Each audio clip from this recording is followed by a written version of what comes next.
Good evening, everybody. Welcome to the Instagram Collectors Roundtable, episode 12. And we got a really special guest today, Billy Celio from Upper Deck. I've got him here. I can't wait to chat with him.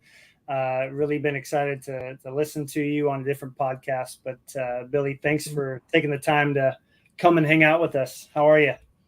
Hey, no problem. I'm glad that we got to do this online instead of me having to travel all the way to Alaska to do it live. So it works out for me much better this way. Yes, and we just want to let everybody know Billy, just like us, is a collector, and we would have started a little bit earlier, but he was bidding on a PMG, believe it or not. So sadly, he did not win it, but here he is. So we wanted to make sure to give him the chance to do that because we've all, sadly, Mitch, last week had a bit of an unfortunate event because we were live. So I want to say sorry, Mitch. Mitch, how are you, dude?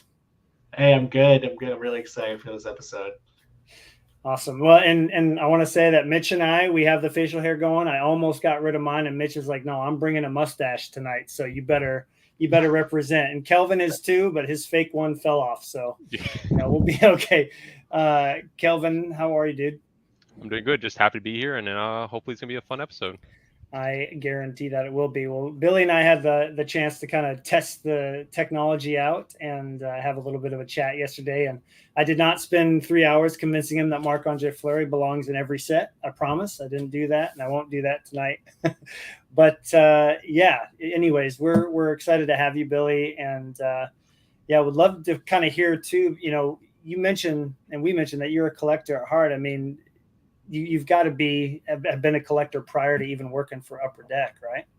Yeah, I mean, I started as a small kid. The set that I dibble dabbled, but the set that I remember collecting the most is the '87 Topps baseball, the wood bordered. Like I used to get those cards. I would go to the golf course, pick up soda cans, pop cans for 10 cents a piece. Go to the grocery store and get my money and go to the gas station and buy packs of cards. Like that's how it started. And I could sort that set front to back by numbers, by names, by teams, all that stuff. So it started there. And then growing up, trading cards was something my dad, collected when he was a kid too. So that was something that we could do like as a nice little bonding thing is collecting trading cards. And then we grew into it where we would do trading card shows every now and then. John Smoltz actually used to have a trading card show right by us at St. Gerard's Church. And it's funny, all year we would go and buy like John Smoltz cards for like 5 cents a piece. And then you go to the show and sell them for 50 cents or $1 a piece because he's there signing autographs. And so we would always just be the ones that always had the John Smoltz cards for people to sign because nobody was thinking that far ahead.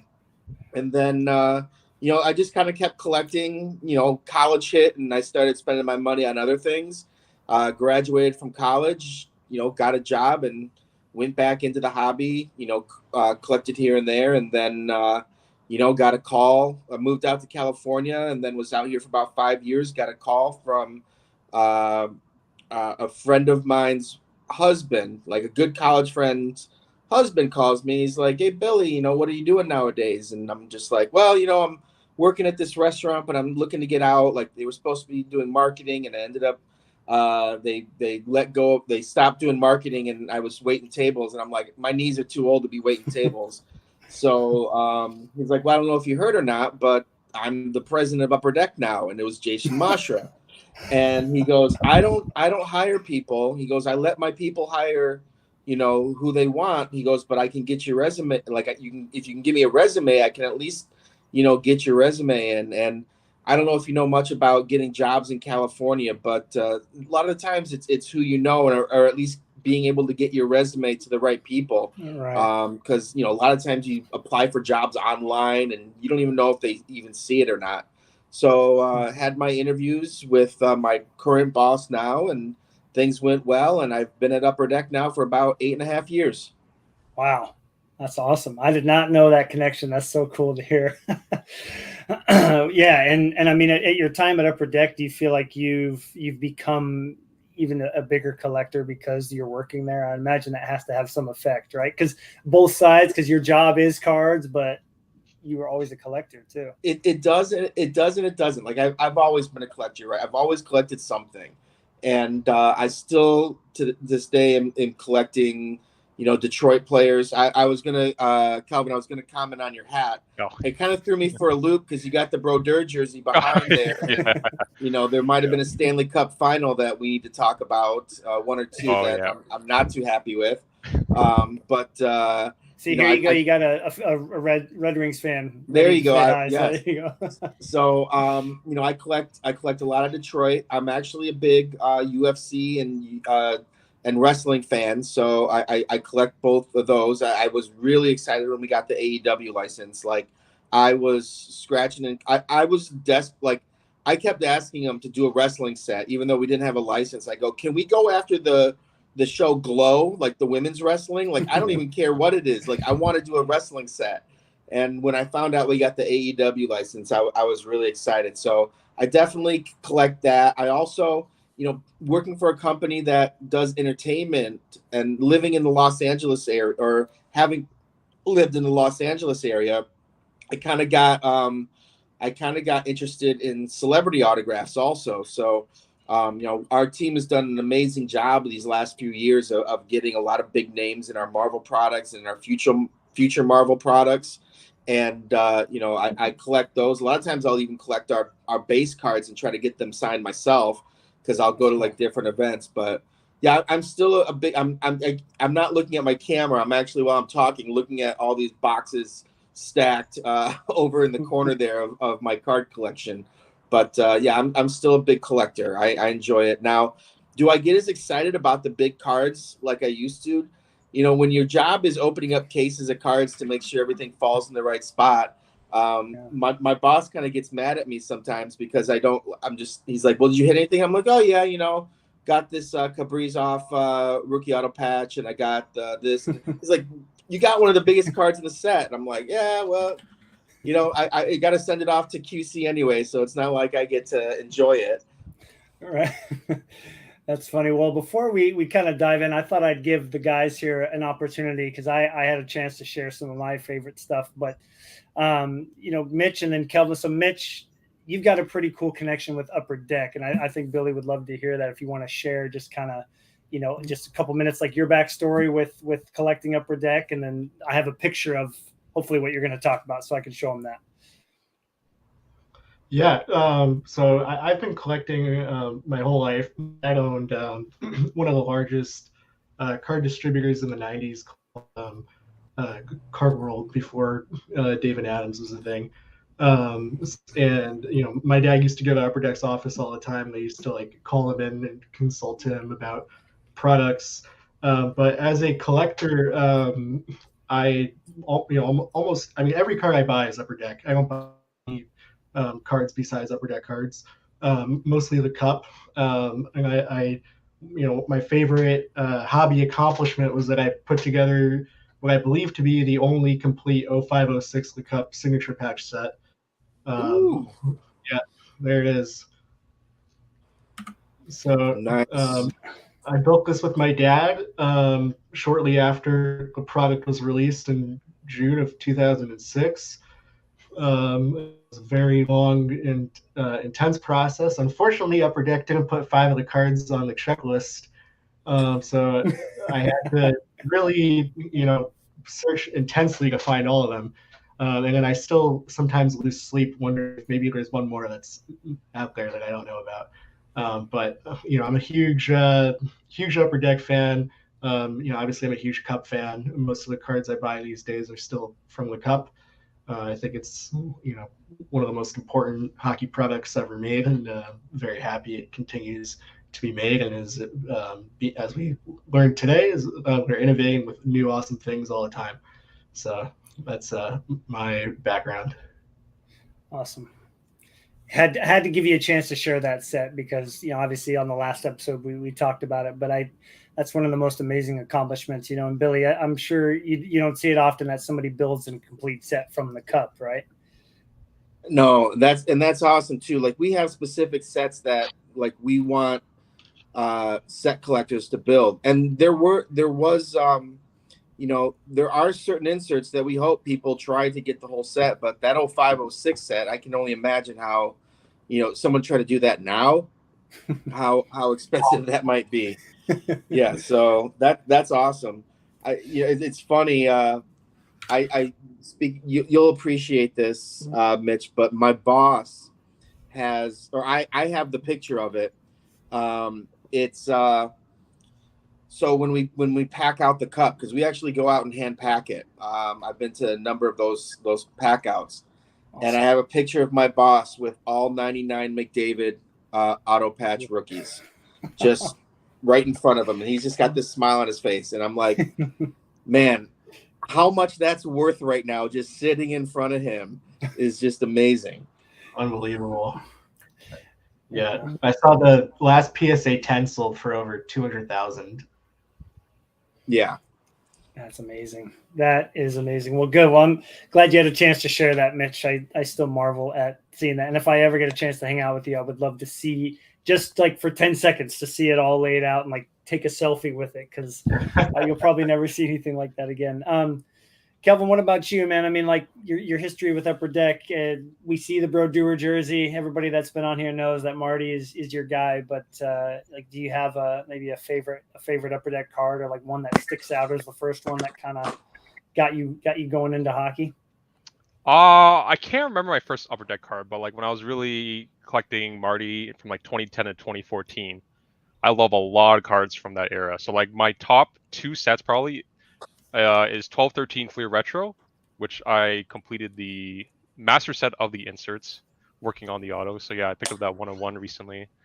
And then my second favorite would be 13-14 Fleer Showcase, where it has the Sparkling Diamonds, the Star Rubies, and yeah, just a lot of, and the Jambalayas. And yeah, I mostly collect shiny cards because, Marty has like, 10,000 cards or something ridiculous like that. And yeah, just mostly focusing on the shiny inserts and rare parallels and all that.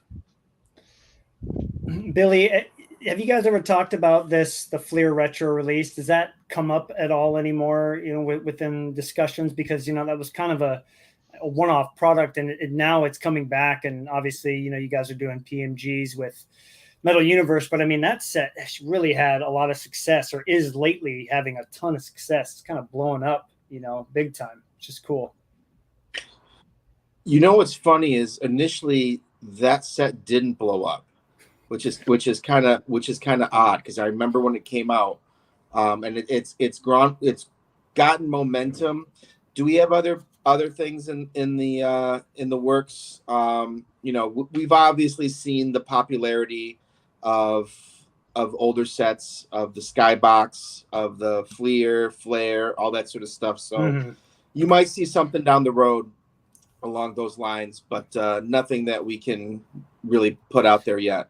Right. We talk all the time about, like, if you could bring one Upper Deck set back, what would it be? And we all love the Showcase, man. I think that one, the Flare Showcase, is just one visually that's always, and you remember when it first came out back in the day. I mean, it has always had that premium feel, and yeah, we sure love chasing those old ones down for sure. But looking forward now too, I mean, I think if I can just we mentioned the PMGs and Metal Universe. I mean, looking back on that set, it's been almost a year. Am I correct on that? When it came out last year? Yeah, I think it's been about a year. Yeah. What are your thoughts looking back a year after release? I mean, I feel like I see set collectors going after it. I see lots of people having those cards up on their want list. I mean, do you feel like you guys did pretty well for its initial release? I think for its initial release, without really having any, I don't want to say expectations, but without really knowing what to expect from a standpoint of what the consumers, we knew that, PMGs were starting to get big again in the secondary market, but sometimes what resonates in basketball collectors doesn't necessarily resonate in hockey collectors. So, we kind of knew that it was going to be a good set. We just didn't realize it was going to be as popular. I don't want to say we didn't realize it was going to be as popular as it was. I'll just say we were very happy it was as popular as it was. because, as I said, a lot of times basketball stuff just doesn't resonate with the hockey collectors. So to see it do as well as it did, we're very happy. We're really excited to continue it next year. It's going to be bigger and better. I've already built the set, and there's a lot of new cool inserts. One thing I think I mentioned to you, like when we built the first set, I think we knew we were going to build more sets. I think we knew it wasn't going to be a one-off. And so I didn't want to use up all of the iconic inserts that first year. So there were some. You had Intimidation Nation, you have Jambalayas, you have Platinum Portraits, and I don't think you can do a Metal Universe without like Jambalayas or even Platinum Portraits. Right. But some of the other stuff, like you don't have to have Intimidation Nation every year. You don't have to have necessarily Planet Metal every year or something like that. So we kind of we took some traditional ones, and I pretty much laid out a 3-year plan of inserts that I wanted to use throughout the next couple years, and then try to build some of our own inserts, which I think in the next year or two you'll see some really popular new inserts also. So our design team, I think, did a great job with some of the really cool inserts that we were able to put in there. Very cool. Very cool. And we all, and we're not all here obviously, but we're all planning on getting a box of metal and like opening it on a show and talking about it and just, sharing our thoughts. And if that recent release of Metal Universe Champions is anything, I think there's going to be some good stuff in this upcoming product too. And when we were talking, you mentioned a little bit about like how much was made, right? I think that would be a fun little fact to share with everyone about like the initial print run of the product and how that changed. Yeah. So on this show will be the first time Upper Deck ever releases a print run. No, it's not. It's not no. Everybody's like holding their breath. Yeah, no, we don't really discuss print runs. I know people want to know how much we built. Basically all I can say is, I think did supply hit demand? I don't think so. And we don't want to mass produce something, but we also don't want it to be so out of reach for the common collector that they can't get anything. They can't get any. And that's one thing that Blasters has actually helped out with also is if you can't get the hobby box, we've tried to add some legitimate content to the Blasters because we're seeing, that the retail market actually is a pretty big deal also. And, the opportunity to get Blasters, as long as you can throw some good content in there, there's a lot of people interested in that also. Right. Cool. Well, I can't wait to see what's in store for the next couple of years with metal. So why don't we just kind of jump into our Q&A, guys? We've got a little rapid fire for you at the very end, Billy, which will be fun. But Mitch, if you want to start it off, I don't know, you've got a few questions. Kelvin does too. And I have some from our team that's not here who wishes they could. But Mitch, why don't you go first there, man? Yeah. So my first question has to do with the Exquisite brand. This is kind of something that people speculate about constantly is, what is Upper Deck going to do with the Exquisite brand as it pertains to hockey?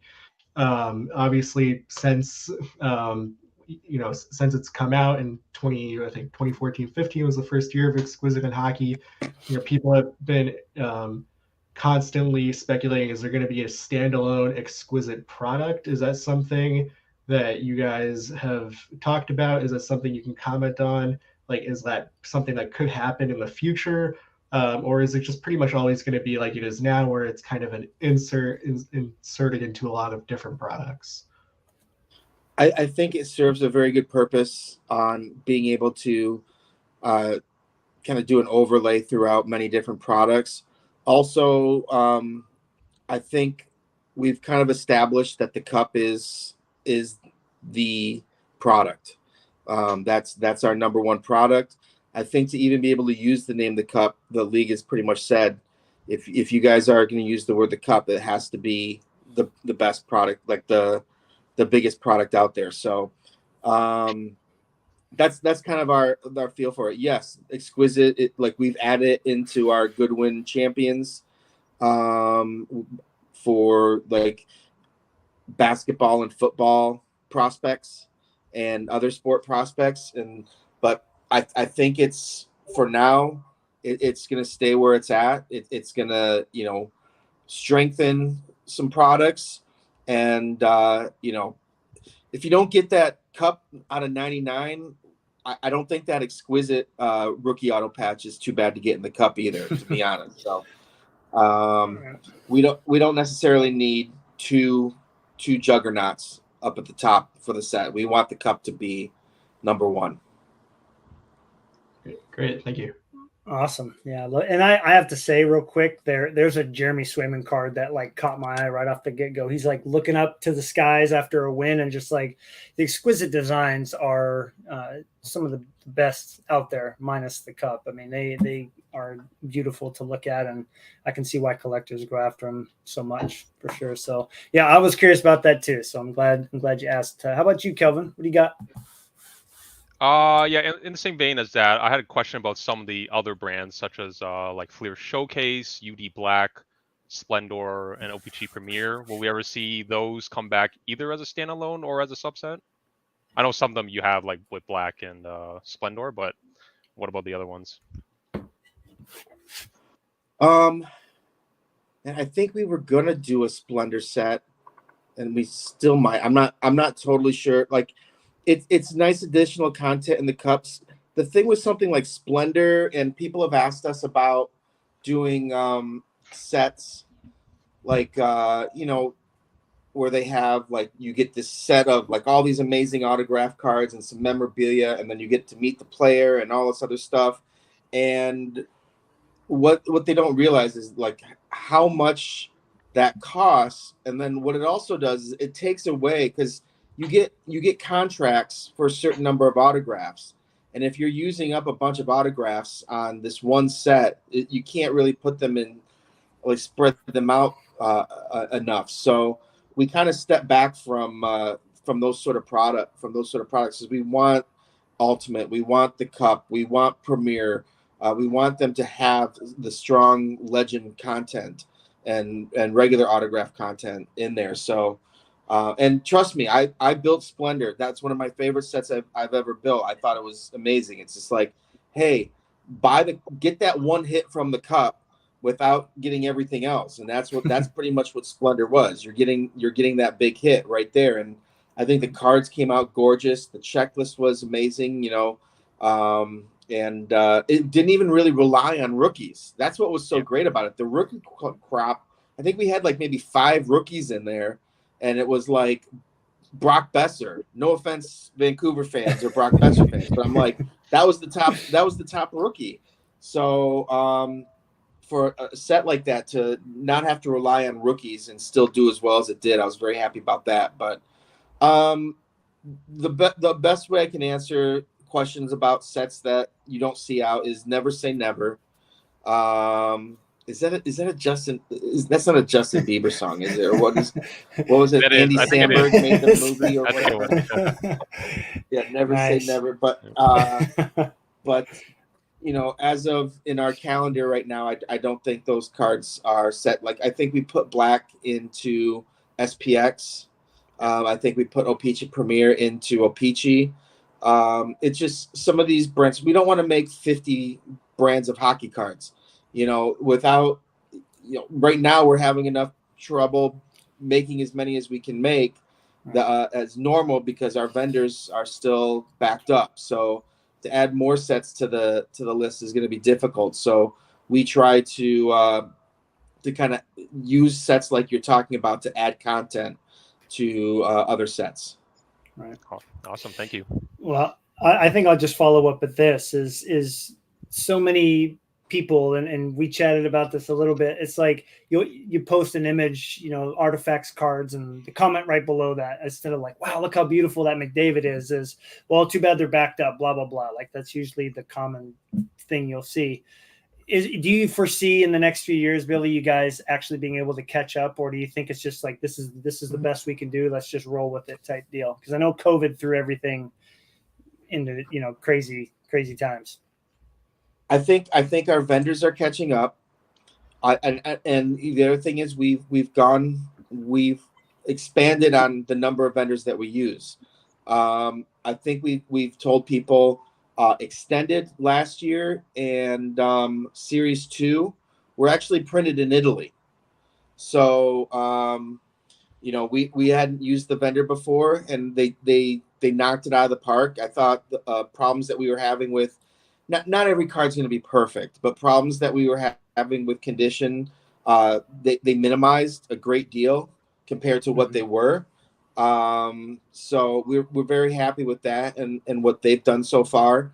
We're using other vendors up in Canada and other places. So I think things are going to get caught up. You know, our goal is to get Series 1 out in time for the Fall Expo. You know, that's always a big deal. And then everything else is just kind of catching up. You know, everyone's doing their best that we can do. I wish it could go faster. The vendors wish it could go faster, but I know people are like, oh, you can't use COVID as an excuse and everything. But what they don't realize is some of these vendors were shut down for weeks or had minimal employees for weeks. And then you're seeing, you're seeing products that are just getting mass produced. Some of our competitors, you know, are really letting that printing press go on some of these products. And, you know, now a product that would take 2 weeks is taking 3 weeks. Well, now you've just lost a week of production for another product. So that's another reason why stuff has been getting behind, because all of us use the same vendors. There's only a certain number. There's only like 3 to 5 vendors in the United States that really can do what they do to package and to collate. And I've heard a million times people say, well, I can just print these cards myself and have it done. Well, there's more to it than that. You got to be able to collate it. You got to be able to package it and wrap it and all that stuff. And there's not that many people out there that do it. And there's other people that have been on podcasts and forums that have said the same thing. And unfortunately, sometimes it goes to deaf ears. People just want their cards. And I get it. Like, we want their cards. There's stuff out there that I've built that I want to see, but it's just taking time, unfortunately. Right. And I like that you said that you're doing your best. That narrative that you guys are doing your best needs to be spread, not you guys are slacking, blah, blah, blah. So, you know, I can't go to bat for you guys like I'd like to. I think all of us would like to, but I think we all know, I think even in our discussions without talking to you, we all know that you guys are giving it your best out there. So I'm glad you could share that. Mitch, go ahead. Yeah, go ahead, Billy. Okay. I was gonna say, what people don't understand is a lot of these products, they're ready to go. They're built. The files are there. Like it's ready to print. It's just like we've got it done on our end, and that's what's frustrating. Is it's like we've got it done, but you know, a lot of time our vendors they're still trying to catch up. Again, not their fault. A lot of crazy circumstances happened in the last 2 years. And yes, it seems like it's COVID has slowed down, but that doesn't mean that everyone's caught up yet. Right. Awesome. Yeah. Thanks for sharing that. Go for it, Mitch. So my next question has to do with something that, you know, it's a industry-wide issue. It's not specific to Upper Deck, but, you know, for people, you know, especially people like me who primarily collect patch cards, one of the biggest issues for us are fake patches. So my question is, you know, what, if anything, can Upper Deck do realistically to give confidence to people like me who sometimes, like, I'll see it, you know, a top patch and I'll avoid it because I don't have any confidence that it's real. I know some people have brought up the idea of photographing all the cards with patches in it, or having like a super glue in it so it would destroy the card if you took the patch out. I mean, to what extent can you share, like, has Upper Deck looked into this issue? What can Upper Deck realistically do? Is there any, you know, hope for the future of patch confidence? Well, like I mentioned about the McDavid Cup 99s, we do take pictures of those now. We've been doing it since I've been there in 15, 16. I've got a bunch of them on my phone. Usually when we get them, we would send them off to our customer service department. What can we do? Yeah, we could do a lot, but it's the cost would be substantial to be able to take pictures of all these cards and everything. It's a lot more than what people think, and it's not cool that people are faking these patches and everything like that. And I wish we could like completely eliminate that somehow, but to be able to do that, you would need it would cost a lot, and then prices of everything would go up. And are people willing to pay that price? I don't know. It's really not my say on whether or not we do stuff. I will say there are some things that I've done personally that might not make a world of difference, but stuff like the All-Star jerseys. I actually had them start taking pictures of the All-Star jerseys and putting it on the back of the card so people could see where that is, what specific jersey that came from. Is that going to tell you whether a patch is real or not? No, because someone could probably buy an All-Star jersey and still swap it. But that's something small that doesn't take a lot of time, because we get all the jerseys at once, and then our photographer just takes the pictures in California, and then we ship them out to North Carolina. But it's definitely something that people think about, and we worry about. How much we can do, it's still a question, to be honest. I wish I had an answer for you, but it's really not. I don't want to say it's not my department, but it's something that I can't be the one that says, okay, we're going to go spend all this money on this, unfortunately. Right. I guess that makes a lot of sense too, right, guys, that people grade some of those incredible patches like right when they come out of the box, because I've seen some flurries. I'm like, dude, that's out of 10 and it's like a beautiful patch out of, like, why grade it? Like, why? Because it looks amazing without the slab. But in that case, Mitch, like you're saying, I get it from that perspective, because if you pull a one-of-a-kind limited logo flurry of like the penguin eye, you want to make sure like that's that's legit, and that's the one that came out of the pack. So well, I do want to, a misconception that some people have is that grading companies will authenticate patches and they will not. Yeah. Right. So just because the patch is in a slab does not mean that it's a real patch. But Billy, I appreciate your answer. I know I can imagine how difficult of a problem it is.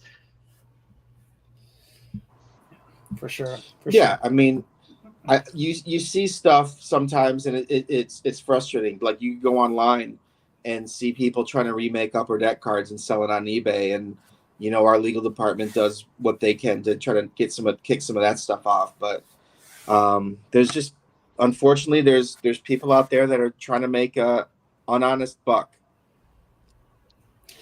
Yeah, that's not going to change, sadly. But we got pretty good eyes in having us, like, as a group of guys, and you know how that is too, Billy. You got a group of friends. Like, if a celebrity autograph is fake, you guys are going to pass it around like, is this real or not? And everybody can tell that it's not. So we're lucky to have each other to where we can pass these cards around, like pictures. Like, do you guys think this is legit? And when you get that weird feeling, it's like, all right, I'm staying away from it. So that's a really nice part of the hobby. Great question, Mitch. How about you, Kelvin? What do you got next on deck there?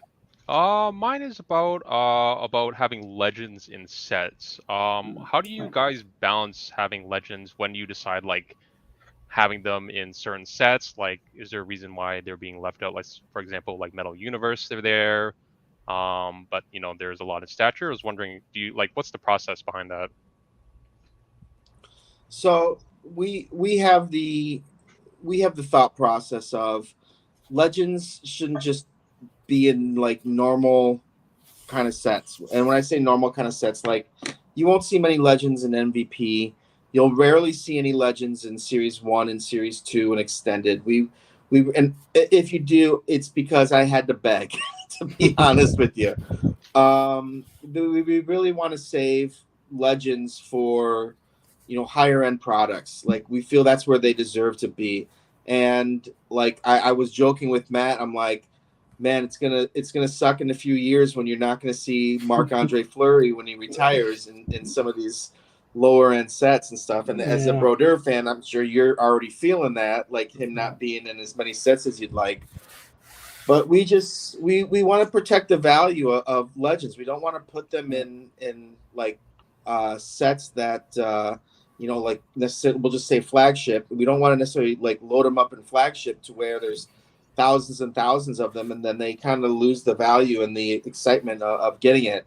I joke on one of the forums, I think it's Hobby Insider, there's a guy that literally, as soon as the checklist comes out, he looks to see if Patrick Waugh's in there.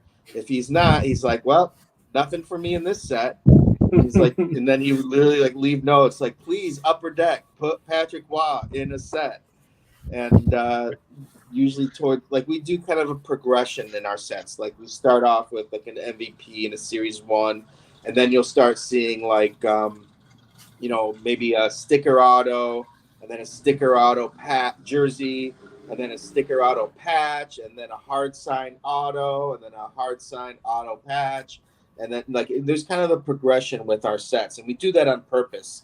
So like a lot of times those WOG cards will come out towards the end of our progression. But that's pretty much our thinking. And as I said, I've done my best to try to convince them to throw a few more legends in there. Like I think I got the in the record collection and extended, I was able to sneak an insert with some old school players in there. But for the most part, we feel they're special players and they should be in special sets.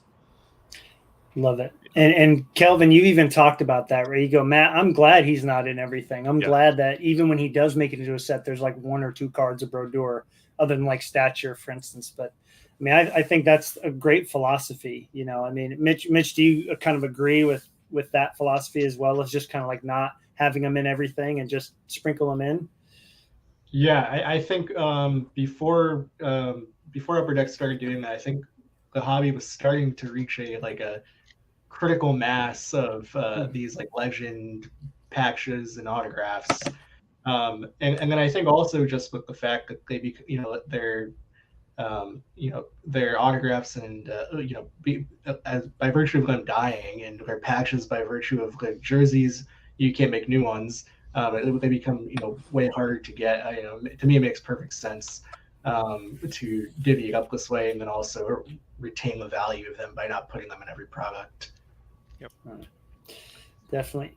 Well, my question is one that I've been waiting to ask for like over a year, so I want to ask it in a way that we can kind of see like the progression of a set from its creation by you, all from to the checklist to it being completed and then sent off. I would love to kind of hear that in a nutshell. But when it comes to checklists, we all have had our moments where geez, Fleury's not in there, or it's too bad Alex isn't here, because he would joke about his favorite player never being in a checklist, but his favorite player is he's too big of a star.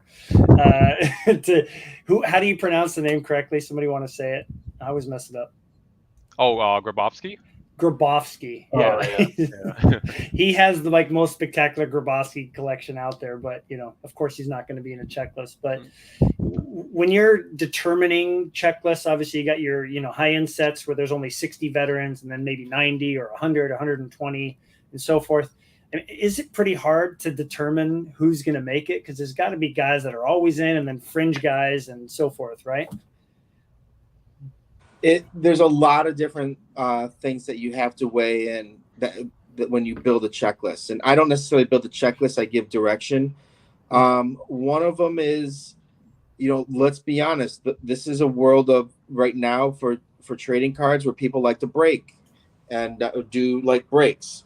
So one of the things you want to make sure is that each team is represented as much as you can. Sometimes it's tough to necessarily find like a superstar on a team that doesn't have many superstars, but you want to make sure every team is represented as much as you can. And we'll actually get direction from the league. Like, hey, is there any way you can make sure every team has a player in here? That was Phantomation was an example of that. the league specifically said, make sure there's one of every team, a player from each team. But another thing is a lot of these base sets will parallel out, and the reason why we do parallels is because it is a cheaper way to create content and cards, because you don't have to reuse the plates, or you don't have to make new plates. You can reuse plates, add different things to like die cuts or opaque whites to be able to put the autograph label or the memorabilia in there, but you're still not changing the 4 color plates, which then makes it easier to print. That's why you'll see a lot of parallels in sets, because it's easier to make. And a lot of times these cards will parallel to autograph and memorabilia cards. And that being said, you have to also pick a checklist with guys that you have autograph deals with. And an example that I use is, there was a period of time for the Red Wings, you'd see a lot of Anthony Mantha. And the reason being is he was one of the guys that was a good signer, and, we had under contract. And I don't think we had Larkin at the time. I don't think we had Bertuzzi at the time. So, if you wanted one of their top guys, it was going to be Mantha. So you would see Mantha in a lot of sets. And I have a lot of Manthas over there in my boxes because that's all there was to collect. So that's one of the reasons. And then I will give specific directions sometimes if there's multiple sets throughout. Like when you have a series 1 where you have a base set and it's 200 cards plus 50 Young Guns, but then you have a set like Canvas, UD Canvas. A lot of times I'll say, okay, well, if you're saving McDavid base card for series 2, then make sure McDavid has a Canvas card in series 1, so McDavid collectors still have something to go for. And so that's one cool thing about having like sets within sets almost. Like you collected the signature auto, set. Like that's a set within a set really, for the cup. We try to do that, and I try to give directions. It's like, okay, well, if you put Taves in one insert, put Kane in the other insert. That would be the example I always used to use, but when Taves was a little younger and scoring a lot more points.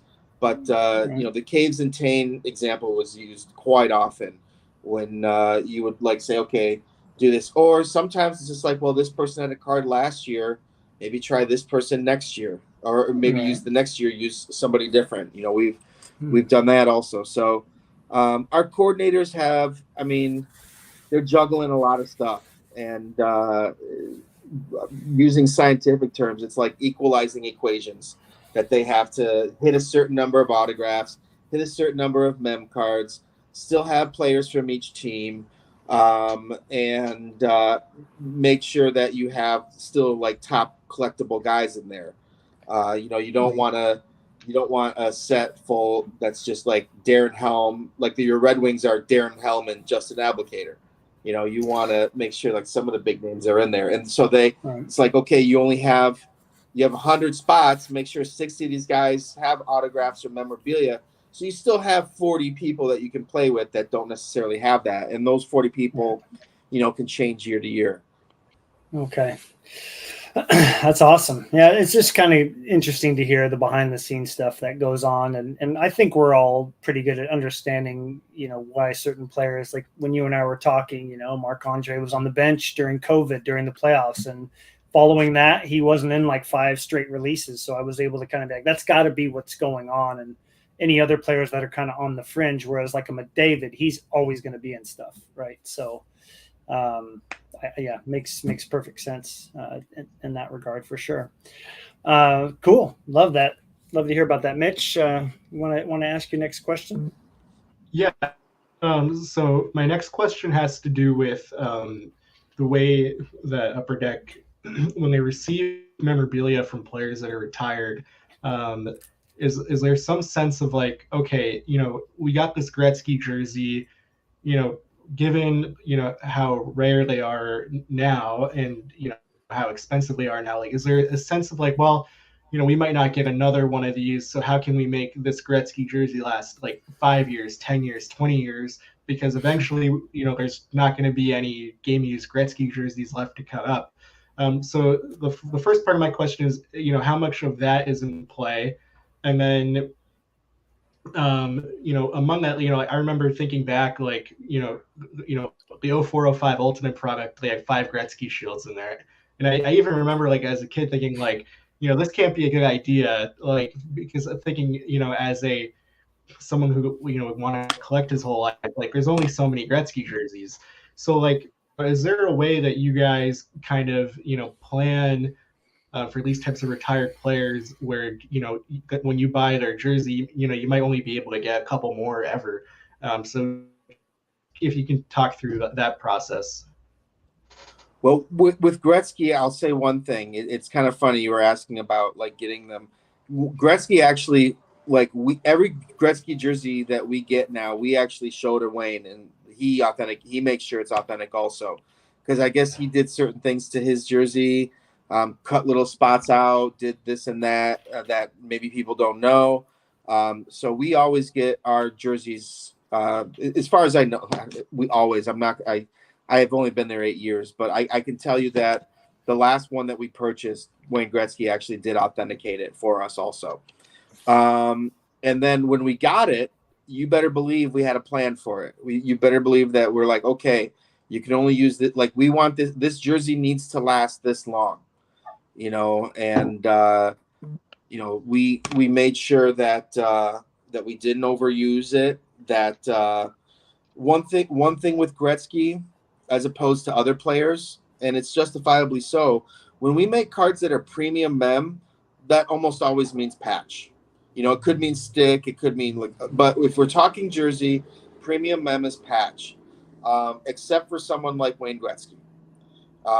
His jersey, we will consider premium mem on cards, because it is. If you go look and see how much a Wayne Gretzky jersey costs, it's definitely it costs more than many other jerseys out there. I'll just say that.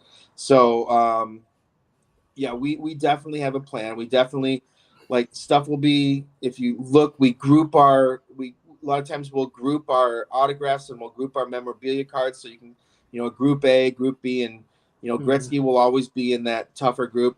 There might be cards that are that have different parallels, that are numbered to like 99, 50, 25, 5, and 1. Well, Gretzky might only be in there for 25, 5, and 1, because we don't want to burn out 99 patches for that jersey. So there's definitely a thought process, and my boss, Grant, is a wizard with spreadsheets, and a lot of times he'll make a spreadsheet. Like, if we get a Gretzky jersey, he'll have a spreadsheet out there on, like, okay, what products is this going to go into and how much. Like, we really detail that. So we try to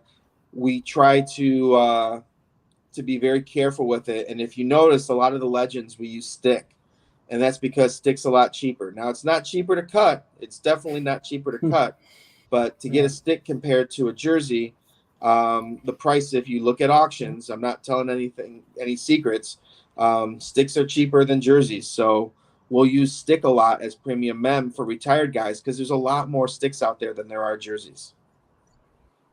Awesome. Yeah, great question, Mitch. I've always been kind of curious about the whole Group A thing too, and it makes perfect sense. They want to make those certain players more premium. So, yeah, awesome. Kelvin, any questions on your end after that? Yeah, I had a question. Like, how do you guys collect feedbacks from like collectors, and like do you gather information from like the community and the hobby, and like from collectors, vendors, everything? And does that get into consideration when you make certain sets or certain products and whatnot? So we definitely listen to feedback. We do take a strong stance on not, like, there's a lot of people that on social media. There's a lot of keyboard warriors and trolls, I guess you could say. And what the sad thing is, sometimes the stuff that they're trashing us on is true. So it's unfortunate, but we'll listen to them also. But we'll also listen. You can kind of tell who's being serious and who's not, and we'll definitely listen. I'm on the forums all the time. like reading comments. I check it every single day. I have about 5 different ones that I go to that deal with hockey, not just general.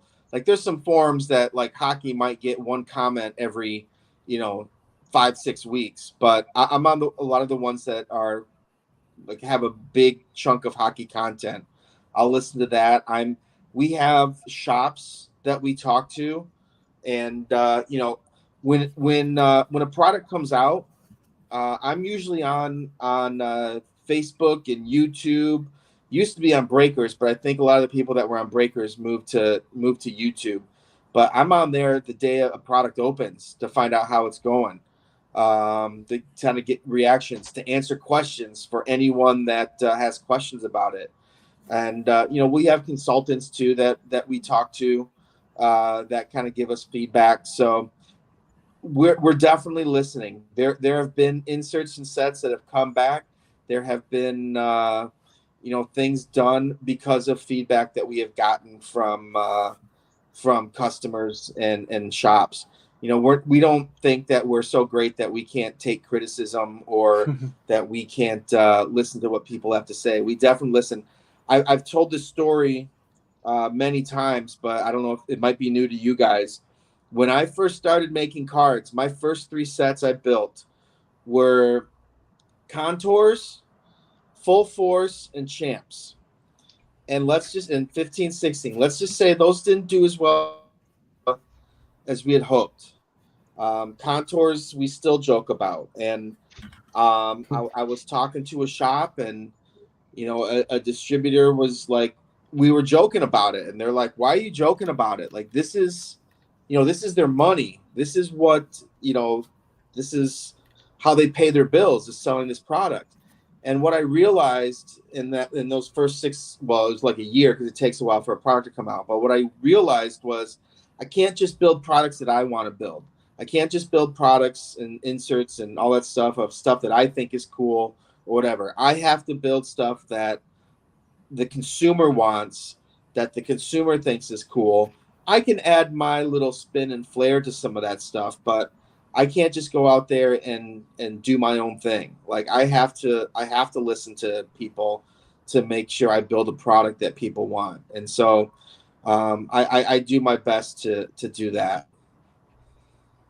Well, as soon as you said Full Force, I had to talk about how in love I was when I saw this card at some point, and it was way up on the want list for a long time until I got it. So you did well with the parallels on that set. I think it looks great. Yeah, I like that parallel. That's actually really nice in person. Yeah. The color match helped too. So definitely. Well, in that vein, Billy, like what looking forward now? You've been there 8 years. Can you rattle off a couple products that you're like, man, I'm really proud with how that turned out, as opposed to, you learned your lessons from credentials. I mean, we've all been there, learn our lessons when we first start somewhere, but what products do you look back on, or even, that are coming out, without spoiling anything, that you're like, I'm really, really proud of how this turned out? Well, like I mentioned, I think Contours is one of the best, like, modern day hockey sets that have come out. That's pure hockey. That's not like a mixture of a whole bunch of other stuff, but that's just hockey. I love the cup too, don't get me wrong, but I really liked Splendor. That was a fun set to build. I did get to build Connor McDavid's first Upper Deck card. That's one of the first sets I ever built. I know I mentioned the other ones earlier, but Team Canada Juniors, 14-15 was one of my first sets that I ever built, like kind of on my own. I had amazing help from my boss Grant that first year. Like I'm not going to sit here and say I built all of Connor McDavid's rookie year sets. Like he was with me every single step of the way, showing me how to do it, why we do the things that we do, and he had the biggest handprint on those sets, just as much as me. But Team Canada Juniors was actually one that I pretty much took the reins on and built. And so that's kind of cool to say that you built Connor McDavid's first hockey card. One of the biggest pain in the butt sets that I ever built, that I loved the idea, did not realize how much work was going to go into it, was buybacks. I got sick and tired of watching other people take our cards and repackage them and sell them and make money off of it. And so I was sitting there, and I was pushing it, and I said, look, we've got Young Guns. Look online right now. And this is before the whole everybody gets Young Guns signed now. At the time, I only found, like, I said, go online and try to find how many signed Young Guns there are. Because at the time, signed rookie cards is kind of like a faux pas. People didn't like to get rookie cards signed.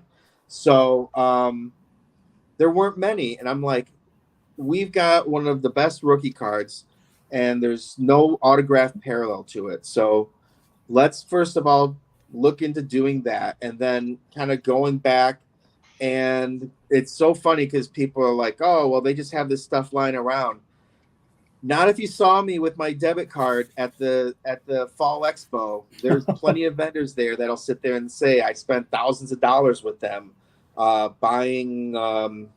I bought like full sets of Young Guns, Ovi, and a few others. It hurt me having to buy the Ryan Getzlaf Young Guns because I'm not a big Ducks fan, but I spent, and then we actually had people helping us out. Like we kind of gave a heads up to some people on what was going on, and they were going back and finding these old inserts of cards. Now what happened was, now we had to create a checklist of all these odds and end cards that we have.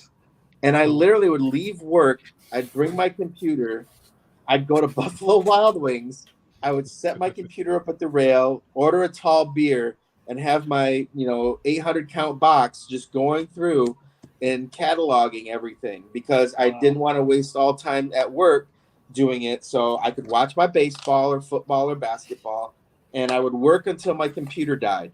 Now, luckily, I had a really bad computer, and it would last about a couple hours. But people, and I'll tell you what, at a bar, it's a great conversation piece too. I'd have people coming up to me asking me what I was doing. But I had to sit there and catalog all those cards, and then I felt so bad for my boss, because my boss, for those of you who don't know, used to work at Beckett, and he was actually one of the guys that built the price guides for Beckett and what goes up and what goes down. So Grant is a stickler on checklist names. And so I would be like, oh, this is McDonald's, blah, blah, blah. And he's like, no, this is this year, like the specific year. And so after I spent all those hours upon hours building the checklist, he had to go through and basically fix half the stuff that I wrote down. So That's funny. we vowed never again, and then 5 years later, we do it one more time. And I'm telling you right now, we vowed again, never again. But so that was one of the fun ones. You're gonna get a long answer out of me from this, because I've been there 8 years. One that I enjoy making, and this is next year's will actually be the first year that I don't make, is MVP. And one of the reasons for that is that's a set that, like, I'm trying to convince people to collect hockey cards. And when I say people, I'm like, that's one of those sets that moms can buy their kids, and kids will want to collect cards. And it's a lot of people are like, oh, there's no big hits in it. And we try to add value to it, but I want to make it a fun set for young collectors. And I think it's very important to have that affordable set that kids will enjoy. So yeah, it's not the cup. It's never going to be the cup. It's never even going to be Series 1. But it's a set that I think is very important to make. And so I'm actually really proud of what we've done with MVP the last number of years also. And then, I really enjoy Series 1 and Series 2. I've enjoyed building Extended.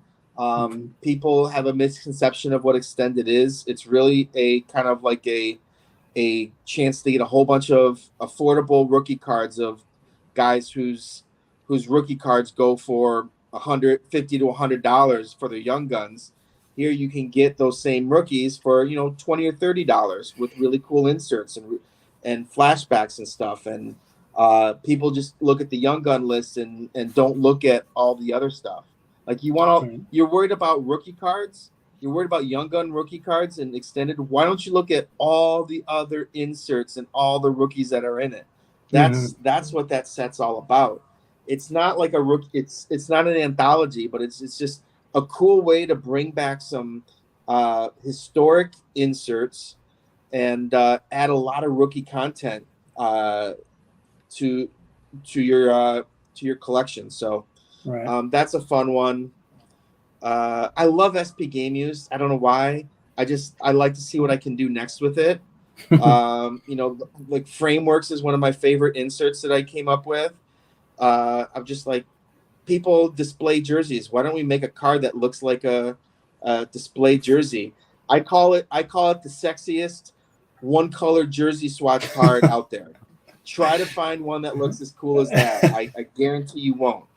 And then like bringing stuff in, like we just keep coming up with new stuff. We brought in like banners that are hung up at different events. I've been trying for like 3 or 4 years to get lineup cards, and we finally did. So there's tonight's lineup cards are in there, and we just keep adding more and more stuff. And I was blessed to get cool stuff like pucks and net cords before I even started making it. So trying to find like even cooler stuff to put in SP Game Use is kind of fun. And I know there's a lot of like people say, oh, well, the rookies are RPS, so that's not game use, and these banners aren't game use. And, there's a lot of stuff that's involved with hockey that's still cool to put into cards. Right. And those Supreme patches are some of the nicest modern memorabilia cards. It was buying that one of Fleury and knowing it came from the jersey he's wearing in the picture is just like, it's going to be a favorite of mine forever just because of that. So I mean, there's definitely some huge highlights in SP Game Use for sure. Those are awesome. And we've got some new ones coming up too that'll be nice size memorabilia pieces. Excellent. Well, how about I don't know if it's been solicited or not, so I don't know if I'm allowed to say. I'm not going there, man. I'm not going to get you in trouble. Spit it out, and I was just like, "Oh shoot, has it been solicited?" I'm not better sure. Safe than sorry. We better not go there for sure. Well, how about we'll do one more question each. We've got a couple fan questions here, and then we can, if we have any like quick rapid fire questions that Billy can answer, we'll end with that. Does that sound good for everybody? Yeah. Okay, perfect. All right, Mitch, go for it, man. Okay, so I know you told me, there's, you can't really talk about the cup. So if you can't answer these questions, then that's fine. So I'm gonna have like a mini rapid fire for myself, just a cup questions. If you can't answer it, then that's fine. So first question is, we saw in the preview today for 2021 Cup, look, there's going to be 0304 Exquisite limited logos. Can you say yes or no if those are going to only be rookie, advertised as rookie, but maybe there will be some veteran ones? Is that something you can say? First rule about the cup is we don't talk about the cup. I know we needed solicitation out there. I don't even know when it's going to get released. I know people keep asking. I hope by the end of the year. It could be later. It could be earlier. Honestly, I have people ask me all the time of when stuff's going to get released, and I would try to give people a good date and a heads up, and like time and time again that date would be wrong. So I really have given up on trying to tell people release dates because I can't control. Like I told you, stuff came from Italy, and I kept telling people, oh, UD1's going to be in time for the expo. And guess what? It got stuck on some barges, and we had no control over it. So the limited logos that you're asking if there's going to be any rookies in there? Or any veterans? Veterans? The limited logos are usually veterans. So I would answer yes to that for limited logos. That is the one place that you can find game-used rookies in there. But the thing that's hard is, to get rookie jerseys, they've had to have played, and to get them into that insert. And then do we want to use up all that game jersey for a set? So usually the limited logos are veterans. except Martin Brodeur, because we don't like him. He didn't even say Fleury for that one, man. I feel good now. Nice job. Mitch, go ahead. You Okay, said you and had then- another Oh, did I one, just right? ruin your next question? No. Next one is about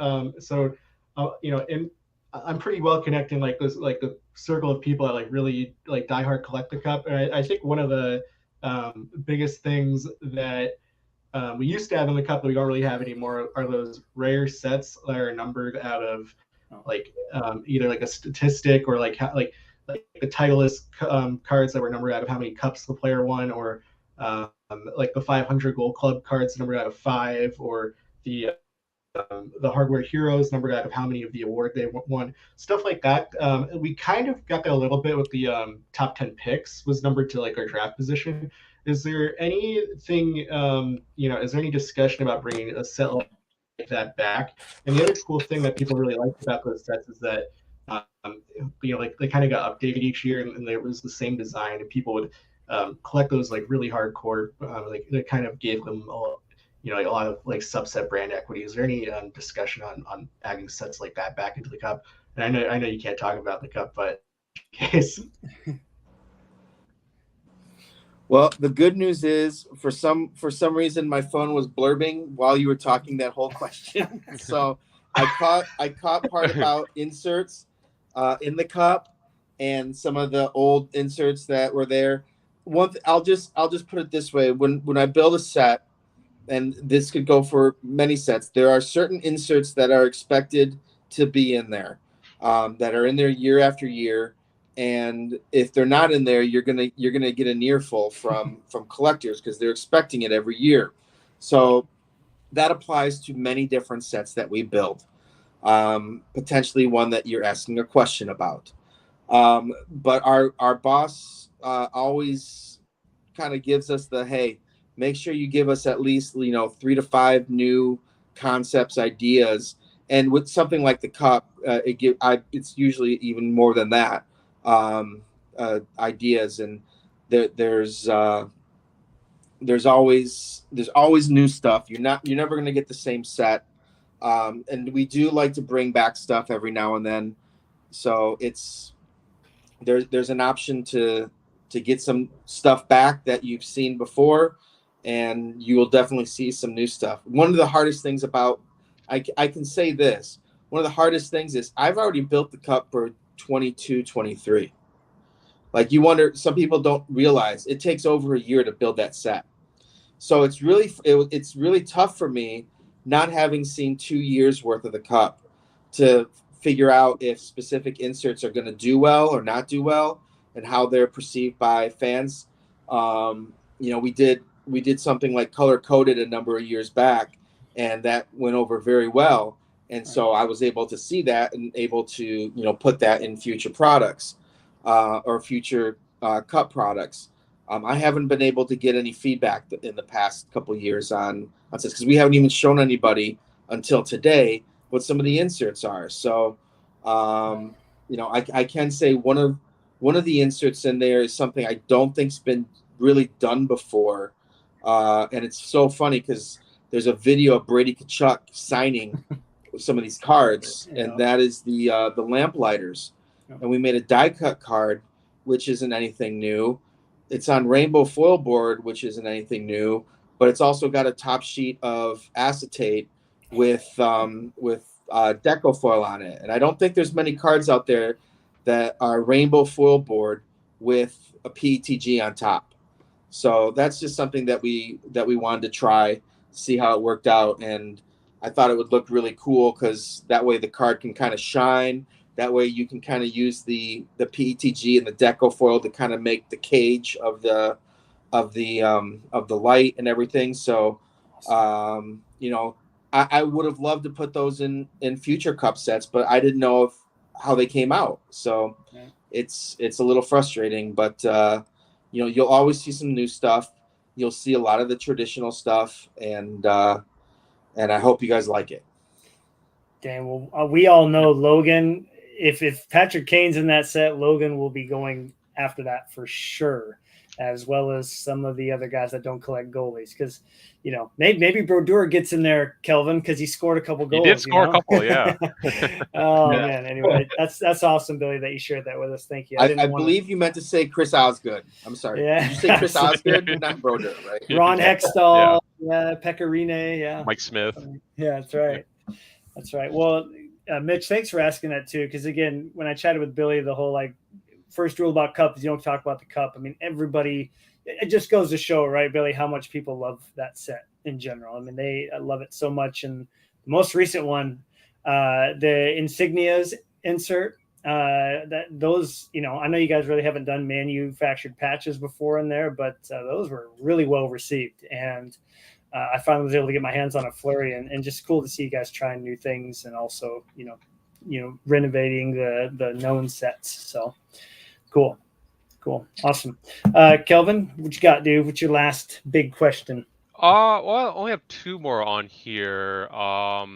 This one is about next year's draft. I was just wondering, you know, Connor Bedard being the big rookie, is there anything special you have, or if you can say if there's anything special coming out, similar to like the Crosby biography of a season, or like the McDavid collection, or I think Laffy had his own as well too, right? Yeah.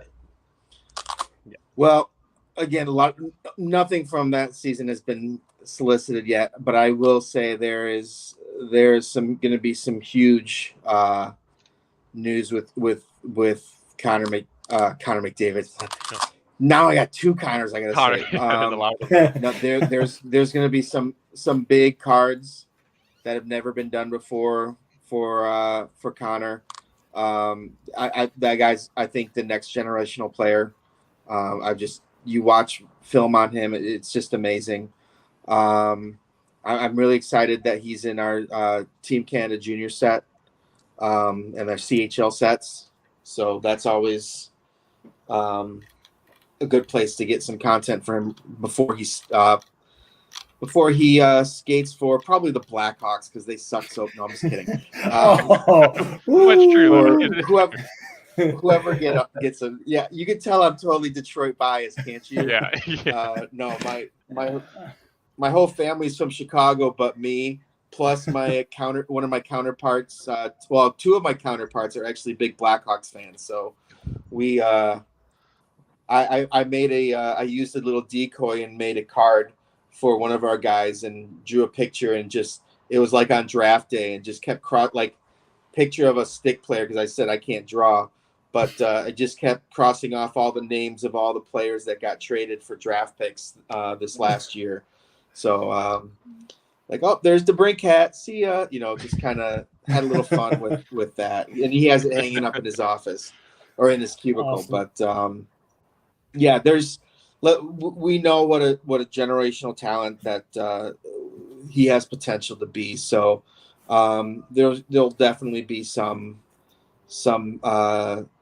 big cards for him, and we're creating some more opportunities to get big cards for him, is basically the best I can say. That's awesome. And then I just have a quick question. It's actually about stature this year.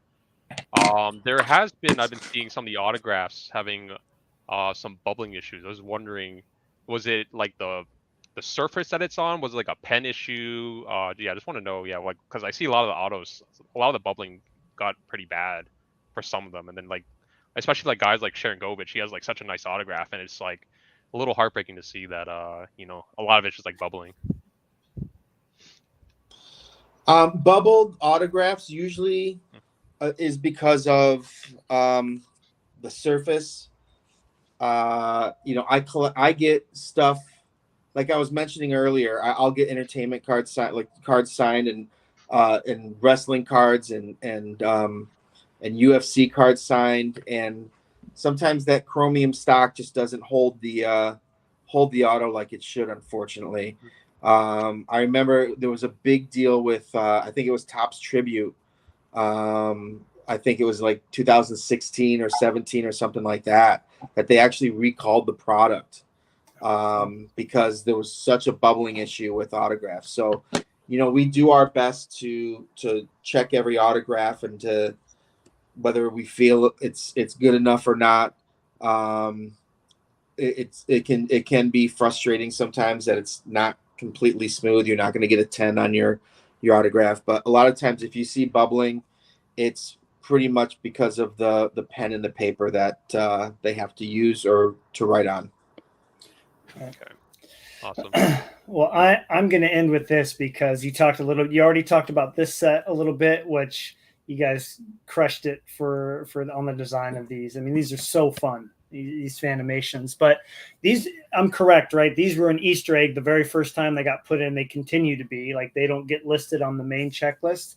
How much do you have much, liberty on the creative side of things to add these into sets, or is it a big group decision when you're coming up with all these Easter egg releases, within series 1, 2, and so forth? I'm not trying to pat myself on the back, but this one was completely me on the Fanimation. Nice. I was like, one of the things that I do and my counterparts do is, we'll go back and just look at old inserts and whatnot, and not just hockey, but basketball and football. And we'll just like, well, let's kind of look at some stuff. And I saw the Michael Jordan and the mailman robot, like there's Fanimation cards that we did in the past. And, there was starting to become a little bit of popularity with original art on cards.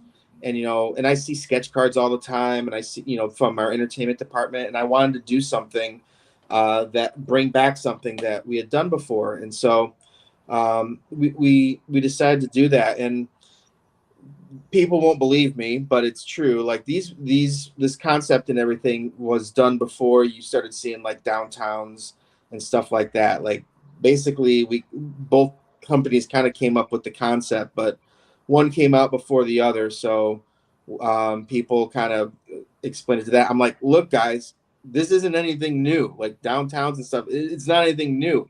We've made these art cards back in the 90s. Like I wanted to bring it back. And with the Fanimation, like we even tried to reincorporate the original the design, but I was just like, well, let's do some stuff. And what's funny about those cards, not funny, but what's tough about those cards too is like there's certain skylines and buildings and skylines that you're not allowed to put on cards. Like the Empire State Building is not allowed to use. That Flurry card went back and forth on whether or not we could use the Welcome to Las Vegas sign. Mm-hmm. But we knew we had a winner. As soon as I saw this card, I knew it was going to be the best one of the original insert. Like I thought it was amazing. And I'm not saying that to pat you on the back because I'm patting myself on the back. Don't worry. We saw that. I saw that insert and it was amazing. Yeah. And so we ran with that for a couple years.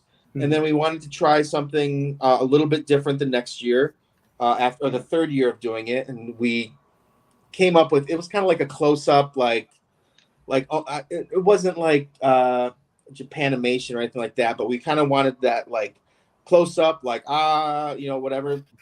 It didn't do as well, or it just didn't come off as well as we had hoped. Mm-hmm. So then the next year, remember those big? I mean, I think they were actually called Fanimation too. Those big puffy jackets, like you see the rest, like with the rest, like the airbrush on the back and stuff like that. That was the inspiration.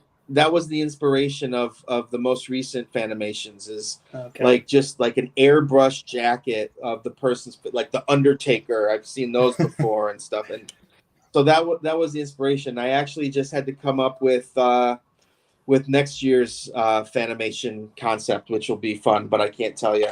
And we have some other inserts. I've got an insert that's going to be in a lure. It's an Easter egg, so I'm not going to tell you, but it's ridiculous. I can't wait for people. Like they're going to be very popular. I'll just put it that way. And it hasn't been done yet, and it's going to be great. But just to leave you guys wanting more, Yeah. That's great, though. I mean, I'm eating this stuff up. I love hearing it. But great. Well, I think I got just 2 questions in the comments here that I'll throw up, and then if anybody's got any just like real quick rapid fire, like yes, no type stuff, maybe we could do that. But Paul has a really good question here, and we've seen, you bring back all these amazing inserts for extended, especially the SPX, the UD3, and others. I mean, do you have, like he's saying, do you have access to those like original designs, or is it a point that you make to use them in a way, but also change them to make them more modern? You're cutting in and out there, but I think correct me if I'm wrong, was the question, when I bring back old sets, do I try to copy what they were, or do I try to? Oh no. Oh no. Oh no. Oh no. No. No, we can keep rolling until he comes back. Let's do a little debrief until we get Billy back. But tell me a piece of information you guys heard that really was you really just ate it up. You were super happy to hear. What about you, Mitch? Well, I'm really curious about, like what the implications are of the way he phrased what they're doing with Connor Bedard. Because I don't know if you guys paid attention, he used really specific wording there. He said, we're going to do things to change the way that people can get these cards. And my initial thought is that, go sorry, ahead. I thought that might happen. It was kind of blurbing a lot in the last half of this so I was able to get comments, but yeah, thanks, Paul. Yeah, geez, but what you were saying is exactly right. And then Mitch definitely finished that thought when he's here. I think that would be great. But you were right. Do you like changing the design a little bit? So here's the thing. A lot of times the first year I'll do something, I will want it to be exactly like it, because when you bring it back, and you might bring it back for more than 1 year, but when you bring it back, you want people to recognize it. I've seen too many times when you go from basketball to like hockey or whatever, that it just looks different, and then it doesn't resonate as well. I wanted the cards to look just like they do the first year. Then the next year I'll put in my brief, hey, now you have the opportunity to create your own thing. And and that's what we did a little bit of that with Extended this last year. Was the triple dimensions were not a pickup of another design. Like, give them the opportunity to, we have amazing designers. They do a great job of recreating cards, but I also want to give them the opportunity to create their own legacy on a design. So to answer your question, we do try to have it exactly the same, but then we also, probably after the first year, want to give them something different too. Okay. And Mitch and Kelvin, I don't know if you can see the questions, but I'm going to ask Al's question next, because I think Al is a friend of all of ours, and he's got one of the best Jerome McGillna collections that I've ever seen. He's a retired teacher too, so I've got that extra little connection with him. But the best. Yeah. You know what? I mean, I don't know. I'm always careful, because there's probably people out there that aren't on social media that have these just like massive collections. But I'll ask this, and I'm not going to put it up because it might crash the whole thing again. So sorry, Al, I'm not going to put it up on the screen. But he asks. Oh no, he didn't crash it. Okay. My phone was going. You can put it up. Okay, so there's the first part of his question, and it's a great one, because even though you guys bring back, like a set design from time to time, doing a tribute set where you're bringing back some of those iconic designs, I think would be amazing to see. And as well as, obviously give the younger collectors a chance to see those sets again, which are now virtually impossible to find. So we do that a lot with iconic sets, in something like Ultimate and Premier. I don't know if you've noticed, one of the things that we didn't redo the 0506 retros this year in Extended. We did the 0607, and we'll continue to kind of go through. One thing I do with MVP now is I do a 20th anniversary card. Yeah. MVP is over 20 years old now, but I'll go through I'll do 20 years ago. And I think the last insert wasn't actually like a base card. It was an insert card, but it worked well with the insert, and then it worked well turning it into a colors and contours. So I brought that back. So we'll bring stuff back. In the Cup, I actually did a 3-year tribute set for RPAs. I think we did like 5 or 6 each year and numbered them to 10 and did like just a group of different, like Connor had one for every year, but like some guys would have some for 1 year, but maybe not the other year. Like we mixed it up, but we actually did do a Cup tribute for like 15 or 16 of the years. So people were wondering like, why am I getting a Connor McDavid rookie auto patch from the year before? It's just like, well, this is how it, and you had to be careful too, because you didn't want to repeat a guy, because we use like rookie photos too, which is always fun, because when you get a guy like Zetterberg or Burns, like they don't have the beard and like you don't even recognize them. But like you have to make sure you don't make a card that of a rookie auto patch that they already had a rookie auto patch that year. Mm-hmm. Gotcha. Cool. Well, and that's awesome that you guys are kind of keeping that in mind, because we all have players from, I mean, look at Mitch with the patch auto set that he put together. I mean, that design is like as iconic as it comes, and so forth. So it's nice to know that you guys are, sprinkling those retro sets back in.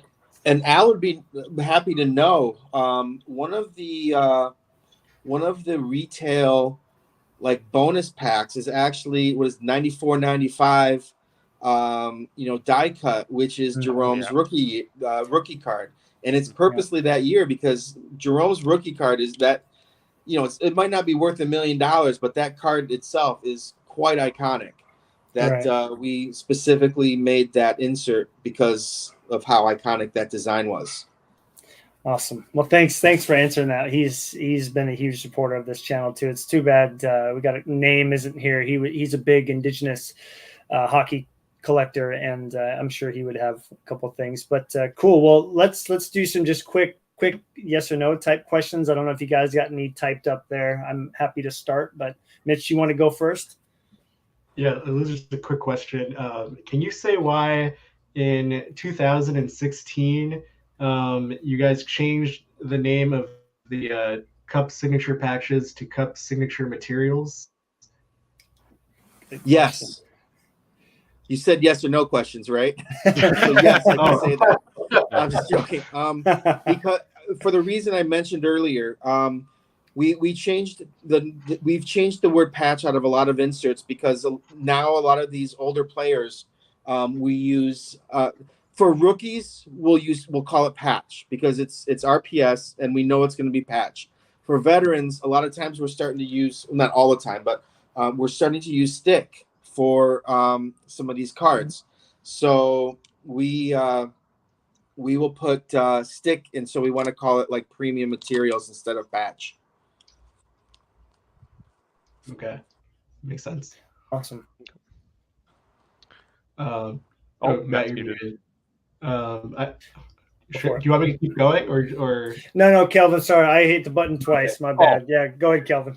Are there legends in the upcoming Metal universe? Oh, dude, you had to do it, man. It's a little important to me, Oh, jeez. In the upcoming, so are you talking about the AEW set that just got announced, Metal Universe? Yes, legends like Sting will probably be in that set. That's too bad Alex isn't here. He would just be like so happy because he's a big wrestling collector. I mean, he's probably on cloud 9 knowing that's coming out. So I'm one of the biggest marks. What's tough now is like going to, you said quick fire and I'm giving you long answers, but with AEW, it's like I can't. People are like, oh well, let's go here. Or they're staying here. Or I know this person's here, and I'm like, I can't go.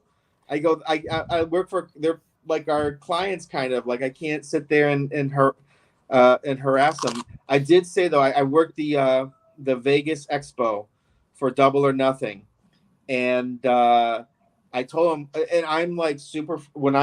People always joke because I do all the celebrity stuff when I go to LA and collect autographs. And they always joke like, "Oh, well, Billy will act like I'll like try to get out." I'm like, no, when work is work. Like I don't mess around. I told him like, you understand when Ty Conti comes, I'm gonna be marking out big time. Like, I will ask for a photo, like if she does come over. And like there's pictures of me just standing in the background with Britt Baker and Adam Cole, and they have their little cards and they're showing it off, and I'm literally just like back there, like I could care less. But it took over a day, and then they finally came to the booth, and I gave her and Sammy some of their own cards, and they took pictures with the Upper Deck crew, and I was on cloud 9, and then after that it was back to work. But Right. that doesn't answer your question at all, Calvin. I'm trying to change the topic. No worries. I was wondering if you were going to go there. I'm going to be completely honest with you. I don't remember. I'm like trying to think of the inserts and whether or not they had legends in them or not. I just know that they want us to stay away from that, and I don't know. Like as I said, sometimes I can beg and plead and get one insert that has legends in it, but sometimes it's not worth. Like I got to pick and choose my battles. And the thing with something like Metal Universe, and what we thought about the first time we made Metal Universe, is a lot of these guys have already had PMGs back in the day with retros and stuff, but a lot of these new people have not. Yep. So we wanted to give all these current players insert cards that the legends have already had. And so that's probably did we follow that in the next Metal Universe? I'm being completely honest with you. I can't remember. I hope not, yeah. I'm okay with no PMG, but just the one little insert for me to pony up some money to get a box. that would keep me happy. One person happy. I have the upcoming Metal Universe here. Is there an insert in there that you were particularly proud of, like design wise, or happy that it came back? I can show if it's got a picture here. I'd be happy to show it. But I was just kind of curious because you guys are bringing back the big men on ice, the ice carvings, obviously the jambalaya. I've talked about that insert, that design. I guess I should pull it up here real quick, probably 4 or 5 times, just because I love how this looks. I really can't wait to see what it looks like in hand, or at least in somebody else's hand. But is there any insert in here that you're particularly happy about? Oh, I'm trying to remember. I love how the ice carvings look, but that's a pickup design, of previous ones. There's some, I like how we were able to recreate some designs, because that's one thing also is we're recreating some designs that aren't necessarily on the same substrate that the originals were on. Mm-hmm. So that's one thing that's kind of cool. Obviously, Big Man on Ice was a fun one to do. That's a die cut nightmare, but they were able to make it happen. And I'm amazed at how easily you can get a Big Man on Ice because it's die cut, because you look at the 1 out of 8 packs for these, and then you come down and you see the platinum portraits have been increased to 1 out of 1,920 packs, whereas last year I think there were 1 out of 800. So that really goes to show that 30 minutes per card has taken its toll on those, because they're laser cut, man. Well, one thing I really wanted to do is, I want inserts, and there might be Easter eggs in there too. I want inserts that, and this kind of goes with how they used to build sets, is I want inserts that aren't going to fall like one a box every time, or even one a case. I mean, and you see stuff like platinum portraits and jambalayas. Yeah, they're not going to fall one a case or whatnot. They're tougher to get, but I didn't want it to just be those two. Like I wanted to kind of mix it up. So, we've added some more content to it and some rare stuff, but there are some cool inserts that just, there was probably going to be a lot more of them of these than there were of the originals. Something like Big Man and Ice. Same thing can be said about Intimidation Nation. But they're cool cards, and they're cool cards I want to get in people's hands. I don't want it to just be given to the people that can afford, those $10,000 cards, 5 years from now. I want other people to be able to get their hands on them. So some of these inserts that are, iconic, did we make more of them than they were originally were when they first came out, in the 90s? Yes, but they're just, and that's a compliment to the people to Arena who designed those cards back in the day. What's my favorite, man? I do love the jambalaya cards. I gave them kind of an idea of exactly what I wanted, and I thought they they did a really good job of executing it. So there you go. Show it again. It's almost like I wanted like a color wheel tie-dye kind of feel to it. That's kind of the directions that I gave, and I think they knocked it out of the park. Oh my goodness. Well, if Fleury ends up in there, I might pass out for a couple hours. So if y'all don't hear from me when the checklist comes out, make sure you send someone over. Cool. Well, let's go one more question each, and then I'm sure we can wrap it up. So Mitch, go for it. Okay. Can I just have two quick ones? Yes. Go for it, man. All right. Thanks, Billy. Yeah, I had two left. I wanted to ask both of them. All right. First one is one a lot of people are wondering is, can we still expect the SP Legends set to get released? Yes, 100%.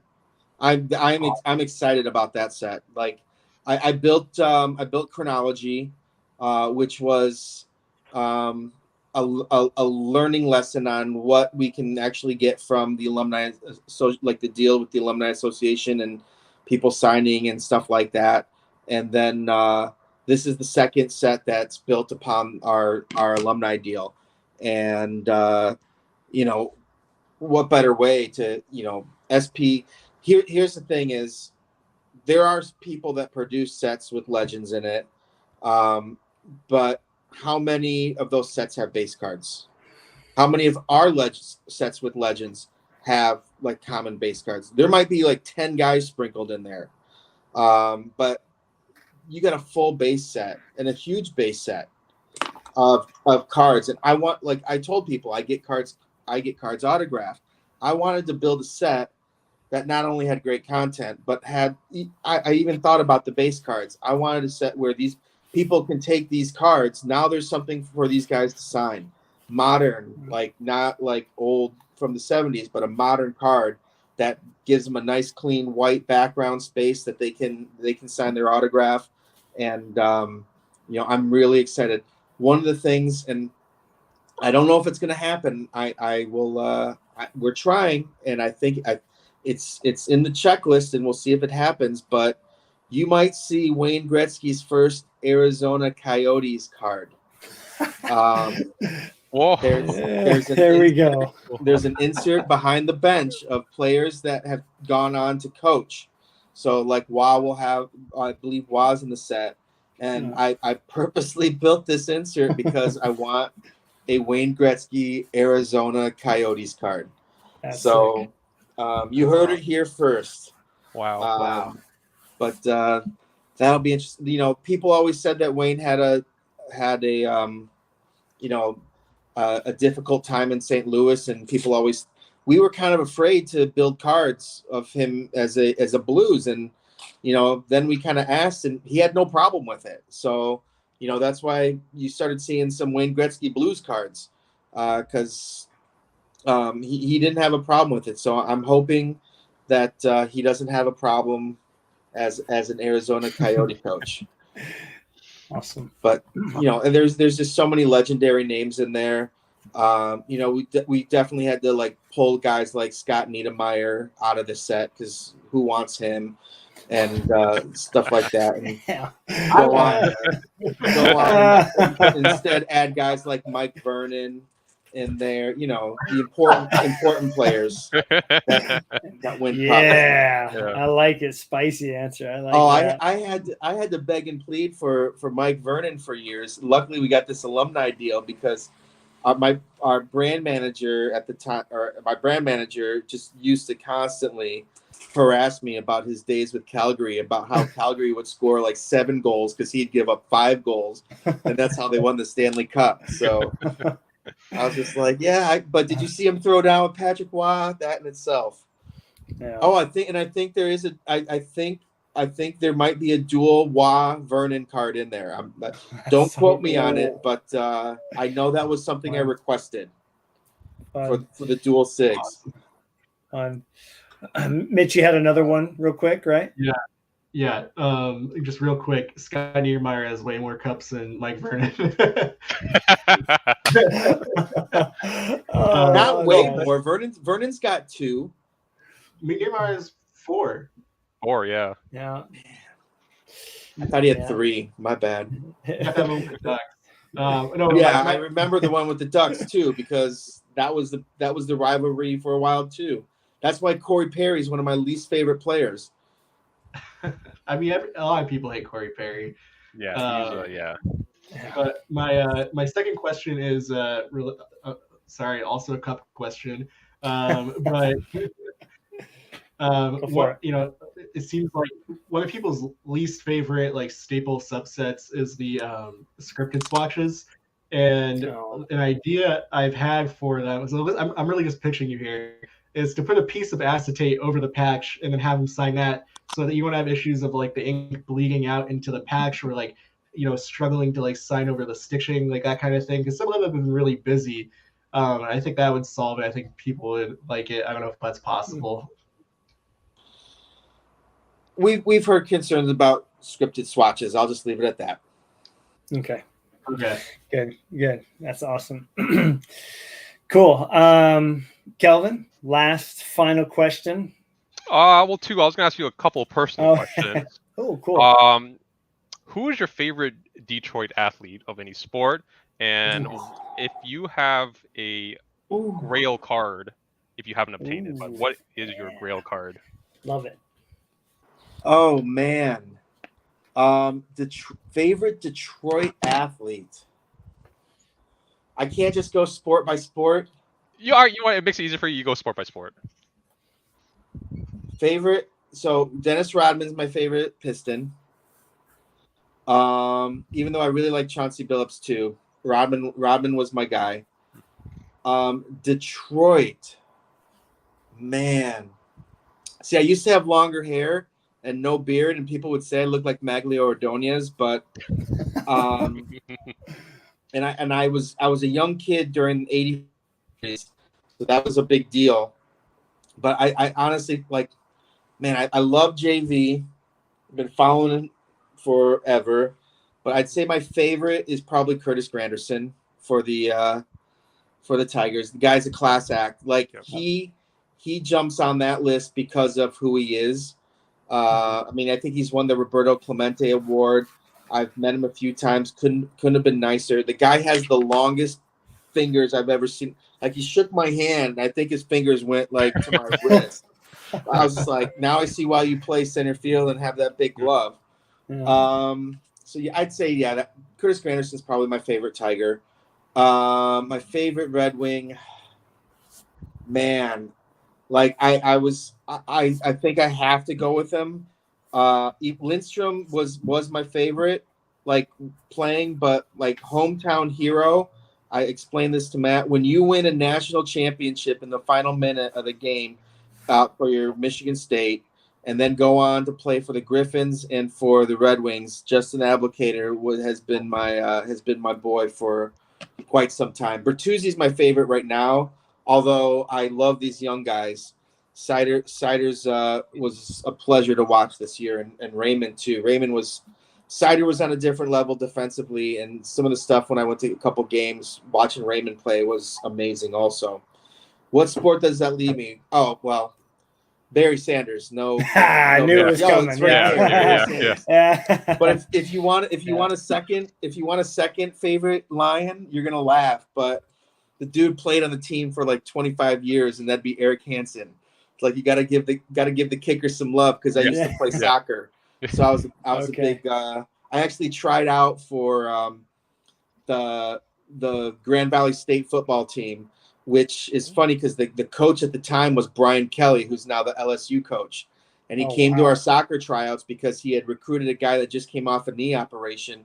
And so he grabbed a bunch of us and we tried out. We started at extra point. We moved back 5 yards, 5 yards, 5 yards. My 40-yarder easily would have gone 50 yards. And they're looking at like, oh, dang. And they're like, you're going to have to cut your hair if you make it, like, just kind of joshing me. And then the best way to explain it was I Tony Miola the 45. It would have gone out the side before it went out the back. I like soccer style kicked it. I hooked it like no other.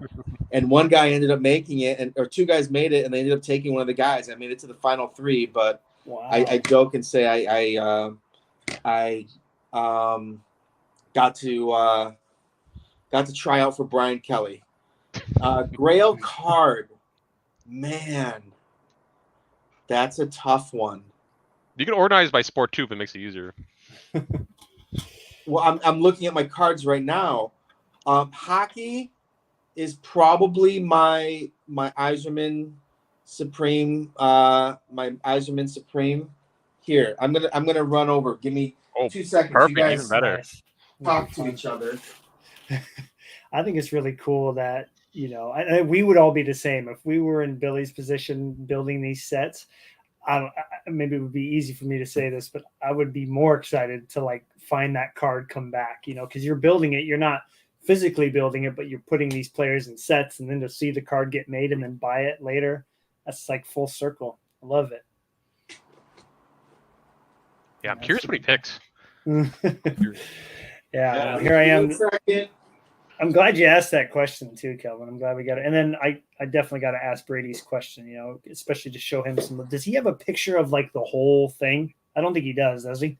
He has like his suitcase with them all like in there with like the top ones like pulled out. Yeah, he has Okay. that. I got to show that because I think that's, in my opinion, one of the Maybe one of the years he has all them laid out, but I don't think all like every single one.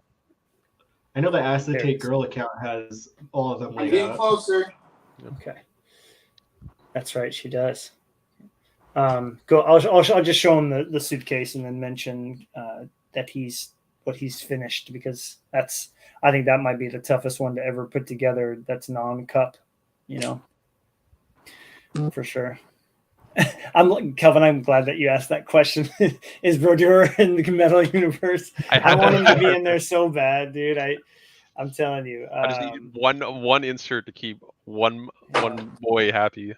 That's it. Yeah, I mean, but I really liked what he said about like not watering it down. We've all talked about that, about the legends. You know, you got to sprinkle them in, and that way my expectations are set. I don't care what anybody says about where Fleury is on the all-time greats. I mean, he's going to make it into some sets as a legend or whatever, but just like slowly, like one here, and call it good. And that way, when they do come out, you can really get excited about it even more. So,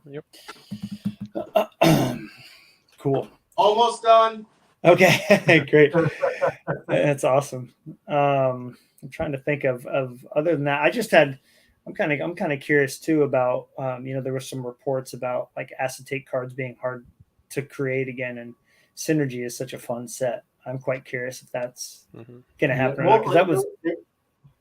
Don't say anything. Hard to make originally, right? Like in the '90s when Skybox was making like the original Essential Credentials. Yeah. Right. Okay. I mean, I've got a bunch of different. I pulled a few of my favorites because I just didn't want to sit there forever. I mean, obviously my Rodman rookie card, well, it's not graded. I have a graded one out of like 6. I don't care. So here's one of my favorite. Here's a favorite card of mine, and I think I might have talked to you about this, but this is my Brady Shea. Let's do that hockey card from the Saturday Night Live skit. And I begged our coordinator to put him in there and have that quote. You guys probably won't know about these. So they gave these cards out at the police stations, and you had to go police station to police station and pick them up. But this is an old school Barry Sanders, like Michigan police set. I've got the set. This is the Barry Sanders of the set, but it's got, it's got, I haven't opened this in a while, but it's got guys you haven't even heard of and maybe heard of. Benny Blades, Eddie Murray, the kicker before Hansen. Jim Arnold was the punter, George Jameson, Michael Cooper. Yeah, and there's Spielman and the old Wayne Fonts. But this is always just like a cool thing. Mainly because I remember going to all the police stations with my dad and trying to get all these. One of my coolest cards I own, and I traded an Austin Matthews rookie card or Young Gun for this. But being a Red Wings fan, this is my Supreme Watch, the All-Star patch. Wow. That's amazing to see. Yeah. This is one of my favorite cards. I talked to my boss. I'm like, do I trade I mean, it was his rookie year still, but I'm like, do I trade the Matthews for this? And my boss is like, that's a one of a kind card. There's gonna be Matthew Young Guns all over the place. So I listened to him. Now here's one of my favorite cards. Now, there's a story behind it. So like I said, I go to different places, try to get people, and I went to the ESPN zone, and I did not realize that Ronda Rousey was going to be on the on one of the shows, and she was there. And I ran to my car, and I did not have a Ronda Rousey anything in my car. And I have a box of cards, literally like entertainment cards and some sports cards and stuff in case I see specific people in LA. And I have like unsigned photos that I maybe printed for other events, and those are boxed in my thing. Had nothing for Ronda Rousey. And Ronda Rousey, surprisingly, I mean, I don't want to say used to be, but she was she was so nice until she figured out that people were taking advantage of her and basically signing, and then they would go and flip it on eBay. And so then she started personalizing, and then she's just like, you're just going to erase the personalization. So then you intertwine the autograph with the personalization. And I don't care because I don't sell my stuff. So like I was joking, I only have like a few autographs on my wall when I was talking. And can you see it? I don't know if you can see it, but this one right here is the Ronda Rousey body issue photo signed to me. Yes, and that's also awesome. Christmas decorations that I never put down. So I did find a Misha Tate card. And so I'm like, Rhonda, I don't have anything. Could you please just sign this and draw on it or something? So she drew a little arrow to her elbow and drew a winky face and put mine next to it, and signed it. So That's awesome. This is one of my favorite cards. I have one more thing to show you, and then I'll stop because this was really cool too. It's not a card; it's a ticket. Oh, nice. I think it's awesome to see that he's just as excited to collect as we are. You know, it could be so easy to be in that position and not be as into it, you know? Mm-hmm. Yeah, this one I searched a few years, and I got lucky. There's a guy that we talked to that we sometimes buy ticket stubs from. I had somebody talk to him, and he had the ticket stub that I had been looking for. Since then, I've actually bought 3 more, hoping to get more of these signed. But there was, back in the day, the Red Wings had they put fans on the 2000 Stanley Cup playoffs. They put fans on the tickets, and there's this young lady named Annie Bell that they put on one of the tickets, and she's let's see what's it said. I'm gonna read this here. Said she'd rather spend an evening with the Stanley Cup than Brad Pitt. Well, that Annie Bell is actually Annie Kristen Bell from the actress. So It's an old picture before she was like a big time actress. She was on one of the Red Wings ticket stubs.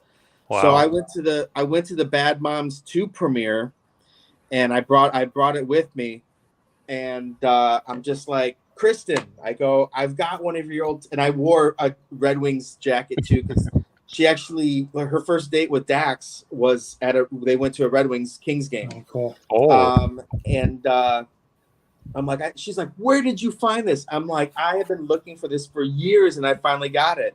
I'm like, do you mind signing it? She's like, yeah, and she signed the full name, and then she was so nice, and then she just kept, and I go, okay, and can you sign this? And can you sign this? And can you sign, she signed 4 or 5 things for me, because she was just so excited that someone actually had the ticket stub from the game. So I actually I have 2 unused ones and then another used one, and I want to give her one of the unused ones to maybe sign for herself or get sold for a charity or something, and then get a couple more for myself. But this is probably one of my most unique items, is a ticket stub with Annie Bell.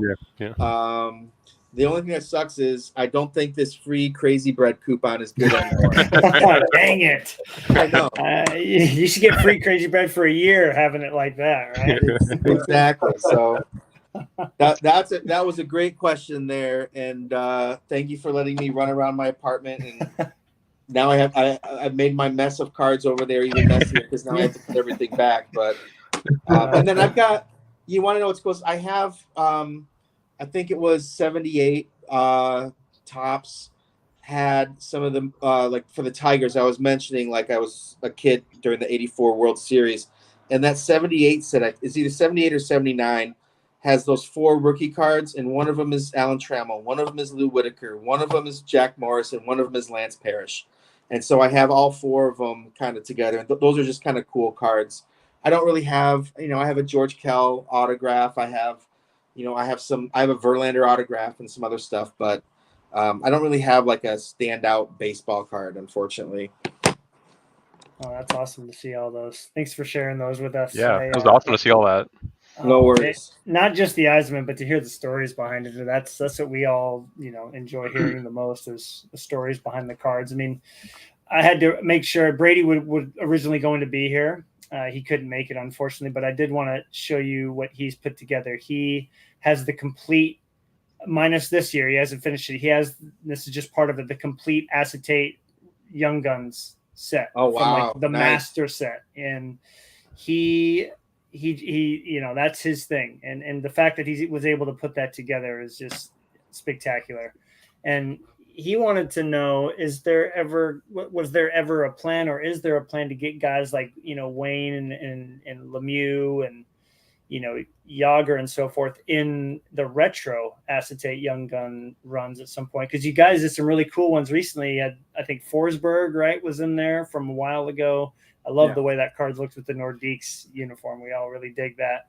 And other guys, is there ever been a plan to throw those guys in at some point, or the retro Young Guns? And there were a few mistakes in the checklist where they actually, I think one year we made some mistakes and they actually put guys in rookie cards that wasn't their rookie year, and actually repeated a couple guys in their same rookie year.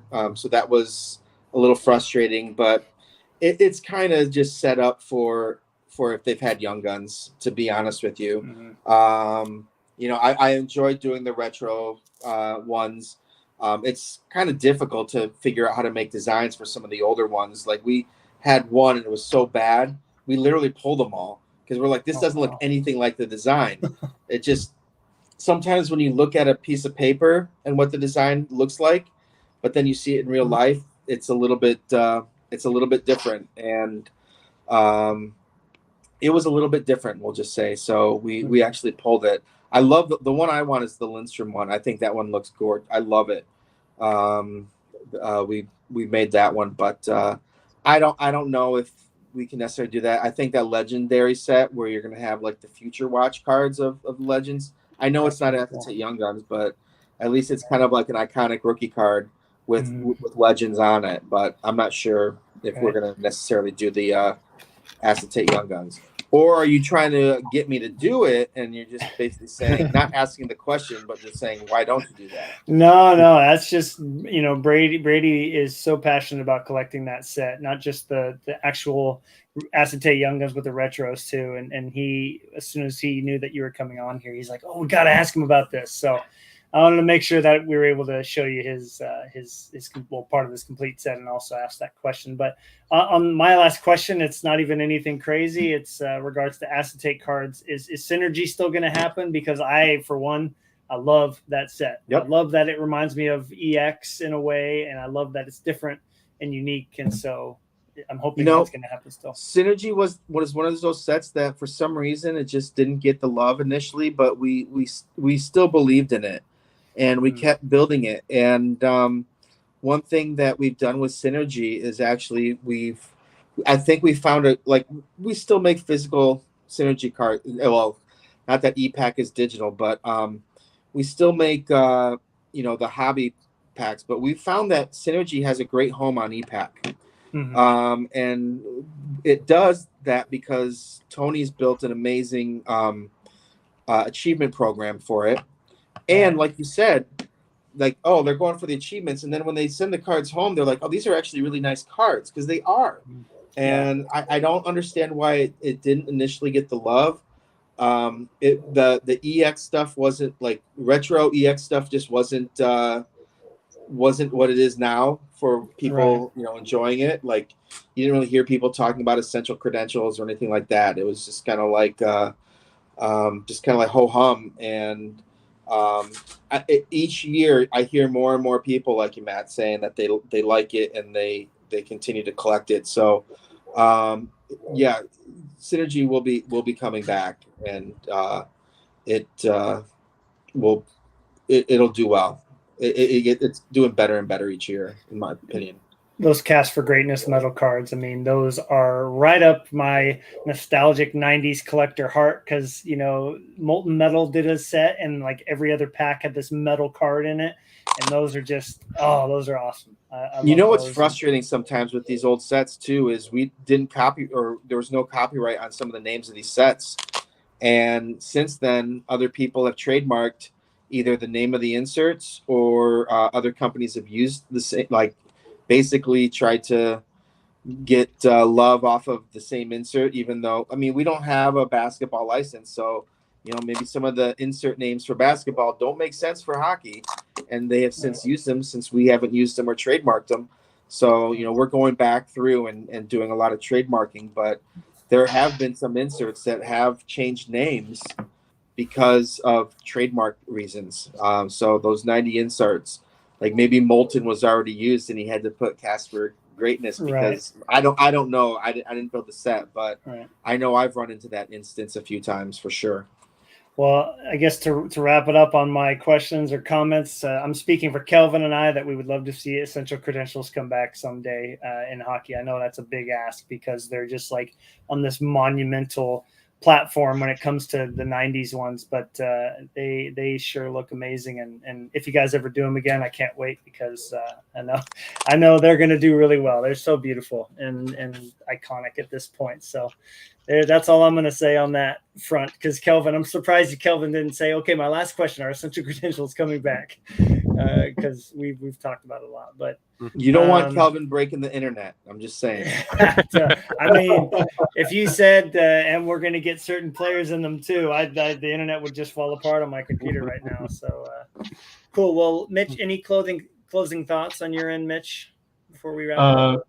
I just wanted to, thank Billy for being here. He has a job that I think I would off a bridge if I had to do what he does, because I know how critical people are, and how how much people want things from Upper Deck that are obviously impossible. So I have a tremendous amount of respect for him in the role that he's in. He's doing an extremely valuable service for the hobby, and probably doesn't get the thanks and respect he deserves, because without him, we don't have hockey cards to an extent. So I'm just very happy that he's done such a great job since taking over his role.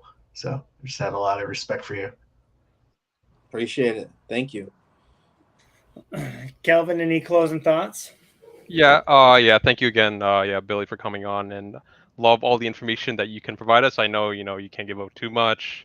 I know, you're in a tough spot, because, a lot of talk between the community and all that, but, I appreciate everything you do and taking the time to help answer to the best of your ability. Yep. And believe in the Iser plan. That's all I got to say. Yes. It's true. It worked out.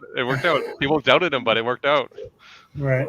No, we're all really excited to see how that team does this year. I think they could make some noise if things get put together perfectly.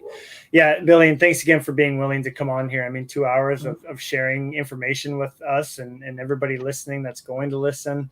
All of us that are passionate collectors. I think there's so much within this episode to go back and listen to time and time again. And thanks again for all your enthusiasm that you bring to making these cards for us. That's what I love hearing when you're on Center Ice Cardcast. I can just tell how excited you are for people to collect these cards and to see them, and how much you enjoy making them. And I think somebody else in your position that's not as enthusiastic, that's just doing it just to do the job, these cards that we collect wouldn't be nearly as good. So thank you for everything you do all of us. No problem. And thank you. Calvin's going to think I'm picking on him big time, but thank you, New Jersey Devils, for not drafting Shane Wright. I appreciate that. You guys have had your first round picks and stuff. I'm loving him, and I'm loving him in that Kraken uniform. Yes, that is my dad's team. We've been waiting for a team in Seattle. I was born in that area, so yeah, I'm very thankful for that. And in closing, thanks again for all four of you, for myself included, I guess, but everybody else for being here and taking the time. Billy, we'd love to have you on again at some point, especially when we open up Metal Universe. Maybe we could have you on after we've all opened that, and we can talk about that product a little bit, because then you can talk about the checklist. Yes. You can really, but we'd love to have you back at some point. So yeah, thanks again, everybody, and have a good night.